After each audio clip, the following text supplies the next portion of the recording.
Alors bonjour tout le monde. Bonjour. Donc, premier cours sur Mishpatim, Tafshin Pegimel. Donc, on va commencer par le début de la paracha, Parachat Evet Ivri. Donc, je vous rappelle le contexte. On a quitté, les amis, Stéphane a quitté l'Arsinaï. Aïe, quelle paracha alors. C'était vous maintenant. Comment vous avez senti la Seder Divrot? Ton fils, il a lu, Eyal? Il n'a pas lu les Sarata Diberot, mais il a lu. Ouais. Il a bien lu. Il se rappelait quoi? Il a révisé quoi, vous, il se rappelait? Ouais, c'est ça paracha. Et pourquoi il n'a pas lu la Seder Divrot? Ah bah ça, il faut demander au Bokara.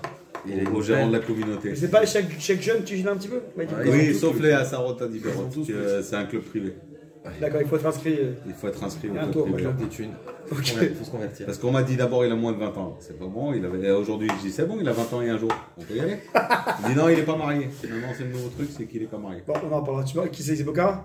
Je Je parlerai sais en... pas si c'est beau mais c'est tout. Je parle en tout cas de... Ah, c'est bon.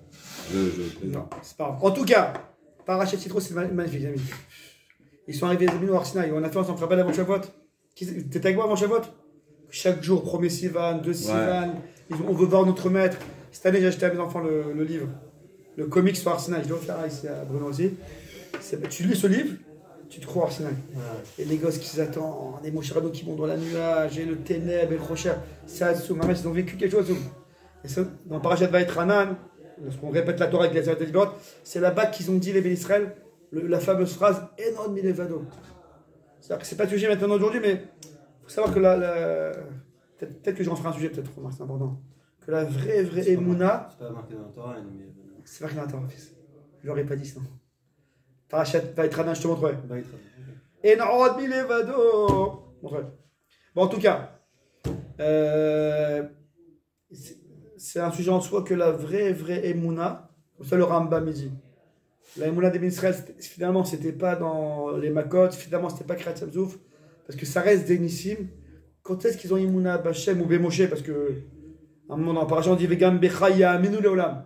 Hachem dit à Moshe, les Ben Israël auront Emouna en toi, Hachem dit quoi les Olam, et même tous les Chachamim qui vont venir après toi, il y aura cette Emouna de Chachamim. Mais quand est-ce que cette Emouna elle est vraiment venue? C'était quand ils ont reçu la Torah. Quand ils ont vu la Chochmah d'Akadosh, Hachem il a ouvert, c'est comme ça, Hachem il a ouvert tous les yeux. Ils ont tout vu. Ils ont dit, eh non, mais les vados, ils ont tout vu. Le ciel, la terre, les animaux, tout vu. Et donc la seule force qu'il y avait finalement, à Kol, c'est Akadosh Baruch Hu. Tout le reste, c'est du folklore. Au Shabbat, j'étais un pigeon à Abel. J'ai une famille, c'est avec Vachmoel. Donc j'ai parlé sur le pigeon à Abel. L'enfant, c'est important, que le premier, c'est le Bechor, c'est lui qui donne un peu le rail et tout. Je me suis lâché. L'écart, c'est la Torah, tout le reste, c'est du folklore. Gérald, tout le reste, c'est du folklore. C'est sûr. Abimir, il dit, moi j'apprends à mon fils la Torah. Parce que c'est la seule chose que dans sa vieillesse qui va le tenir, c'est la Torah. Tout le reste, c'est du folklore, Rabbi Gérald. C'est vrai. Bon, on a reçu la Torah, c'est magnifique. Ils ont reçu les deux premiers commandements, c'est Hachem lui-même qui a parlé d'Israël. Ils sont morts, après Hachem les a fait ressusciter, ils sont remords, ressuscités. À partir de la troisième, c'est Moshe Rabbeinu qui a parlé, extraordinaire. Ils ont vu à que je vois Massa Merkava, c'est Nifla. Ils ont vu ce qu'il y avait dans le ciel, ils ont compris comment ça marchait, tout. Comment c'est des fleurs. J'aurais bien aimé être là-bas. En tout cas, on arrive Parachat Mishpatim. C'est quoi Parachat Mishpatim? Ça y est, c'était bien, on a fait on est un tekes. Comment on fait un tekes? On a fait un grand scénario, une grande cérémonie, c'était émouvant. Vous avez vu Akadosh Baruch Hu. On a entendu Akadosh Baruch Hu, je sais pas si... C'est un truc, non? Ils ont entendu Akadosh Baruch Hu. Et tellement que c'était fort qu'ils ont or. Et nous, souvent, on dit dans la Mida, là, dans la Moussaf, Shénit, normalement, Shénit Bekarov, là, quand est-ce qu'Hachem, une deuxième fois, tu vas nous parler? La première et seule fois, c'était Barsinaï. Qu'Hachem, il a parlé avec les Israël. On rappelle, Rav Kofman nous disait, Hachem, il travaille Rav Kofman à chinois, à Onasei. Il dit, Hachem, il a étudié avec les Israël. Il a étudié à toi avec les Israël, Hachem. Sauve. Et dans le Moussaf de Rosh Hashanah, le troisième Moussaf, le plus grand Moussaf de l'année, la troisième partie, il y a Shefarot, Zichrot et il y a Malchut, Zichrot et Shefarot. Et avant dans Shefarot, on prie Hachem, quand est-ce que tu vas retourner? Quand est-ce que tu vas revenir sur terre pour nous les Lamed Torah Mitzvot? Il fla ou pas? Hachem dit c'est bien, maintenant on a fait ce tekes, magnifique. Maintenant, Tachles, on commence à étudier. Ouais, Mishpatim, vous savez ce que c'est Mishpatim? Baba Kama, Baba Metsia, si un tour il en connaît, s'il est tam et s'il est moide, ça a tout mishpatim. C'est pas la paracha avec le plus de halachot. Ouais, celle-là est Kedoshim, une des plus. Nafla. Non, pas celle-là. Kitetse, c'est une des. Oui. Mishpatim, Shoftim, Kitetse. Celle-là, la 53. Ah, il est long. Hein? 53 mitzvot. 53. Ah non, Mishpatim. Pas Mishpatim. Mishpatim, voilà. C'est pour vous dire que. Dans quoi? Quoi? Dans quoi? Il y a quoi? Dans Kitetse, il y a plus de 70. Hein. Ah, ok, d'accord. Bon, Razak. C'est pour vous dire que Mishpatim. Ok, on a. C'est comme si un rave il fait un cours. Imagine un rave il prend, il fait un cours sur le niveau Torah. Il faut tuer, regarde. L'homme dit bon, c'est bon. Vous avez compris? Allez, bon, t'as maintenant ça sort, on étudie. Et pendant 10 mois, 11 mois, on verra ça après chez moi, pendant 11 mois, ils sont restés au Sinaï avant leur premier déplacement. On verra dans Parashat Béa à l'Outra. Ça a duré 11 mois et quelques jours, un peu moins d'un an. Ils sont restés au Sinaï, ils ont appris la Torah. Parce que Moshe Rabbeinu, il a appris en concentré en 40 jours et 40 nuits dans le Sinaï. Après, ils ont appris la Torah. À la Macom, ils ont démarré le limoud là, le lendemain. Ah, comme Ils sont restés campés 11 mois là. 11 mois, ouais. L'Ifla. D'accord. Non, l'Ifla. Il y a quelques trucs qu'il a oubliés. On voit qu'à certains moments. Ouais, bon. Il y a des... Je parle en gros. Il y a plein de trucs qui se fait rappeler quand même. J'ai pas de micro. Je vais pas tarder à tomber en termes de batterie. Donc. Ok. Bon, je te dis. Alors, on va vite. Juste que j'ai oublié de le micro, c'est pas grave. Ça marche. Ça marche bien là. Ok. Le micro est bon. Alors, vite fait, on fait. Alors, la question que le Saba Mikem, parce que le Zézou Saba Mikem, c'est le papa du Moussa, le roi du Moussa, ouais. De lui sorti tous les Chachamim, tous les Baal Moussa qu'on connaît, qui sont du Moussa. La question de Saba Mikem que tout le monde après a repris, mais lui, c'est le premier qui l'a bien travaillé. C'est quoi la première halakha qu'ils étudient les Bénin Israël en Arsinaï? Moi, je vous aurais dit, je sais pas, un truc sur Akadosh Baruch Hu, même sur l'homme, Chesed. Les esclaves, c'est ça? Les esclaves. Ouais, Eved Ivri. Et de quel Eved Ivri on parle? Qui a volé? Un père de famille qui a volé. Bon, père de famille ou célibataire. Il a volé. Il n'a pas de quoi rembourser. Le Bédi, donc, le Bédi dit, monsieur, vous êtes Khaya, mais j'ai pas de quoi rembourser. Alors le Bédi le prend, il le vend. Bon, on fait un peu vite aujourd'hui. Hein. Vous connaissez un peu les histoires. On le prend, on l'amène au marché, on fait la vente. Et quelqu'un l'achète. Comme ça, avec ça, il pourra rembourser son vol. On dit que c'est ça la première fois que tu nous donnes. Bon, on peut répondre comme ça, sans cœur, sans sentiment. Écoute, la Torah, c'est de la route, commence pas à prendre la tête. On va commencer par ça. La Torah, tu t'assieds, tu dis, mais vous savez que la Torah, c'est des sentiments. La Torah, c'est. Si la Torah elle commence par ça, c'est qu'il y a un message. Pourquoi commencer par ce monsieur qui a volé, qui se vend? Demain, B'zat Hashem, demain, il faut que tu cherches bien parce que demain, j'ai un grand cours à faire sur le Eved Ivri qui veut encore rester là-bas, alors qu'il est libre. Ça, c'est encore un autre sujet.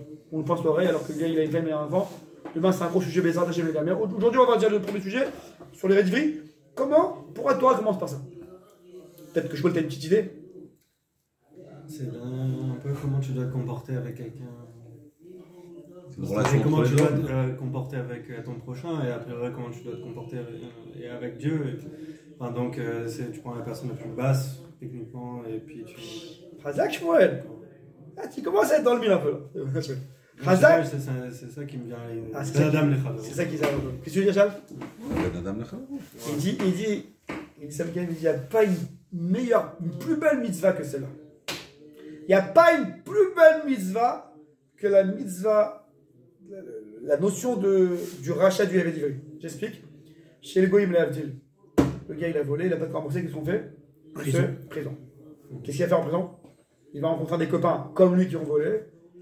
Du matin au soir, c'est quoi alors? Il pense qu'à des bêtises, notamment à sortir de la prison et il a une mauvaise fréquentation, donc ça ne va pas lui amener à grand chose. Entre temps, les amis, si le gars il est marié, il a des gosses, bah, la prison ne s'occupe pas de la famille des gosses, c'est votre problème quoi.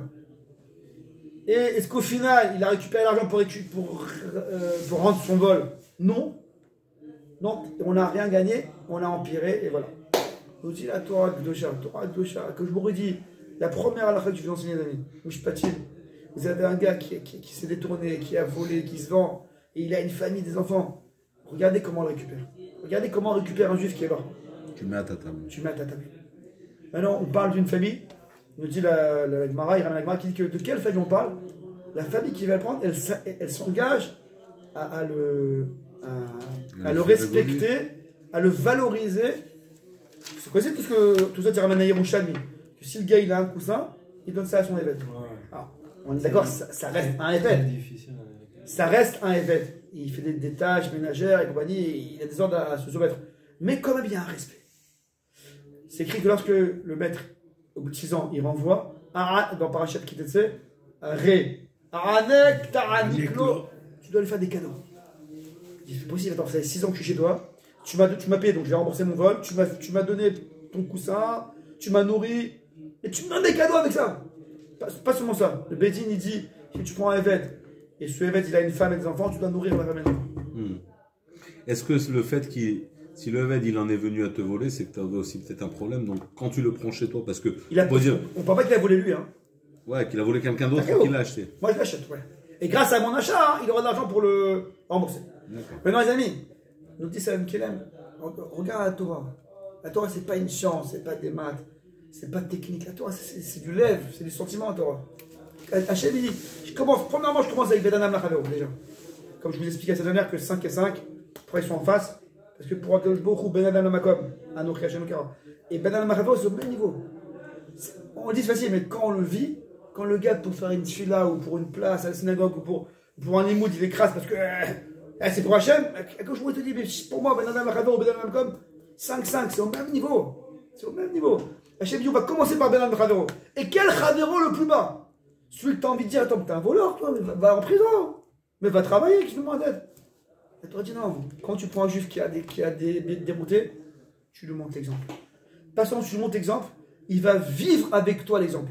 C'est du vécu qu'il va voir. Pourquoi j'insiste? Parce qu'on n'a pas de l'endommage. Parce que c'est pareil qu'un enfant. Un enfant, on peut lui faire des gros discours, tout ce que vous voulez.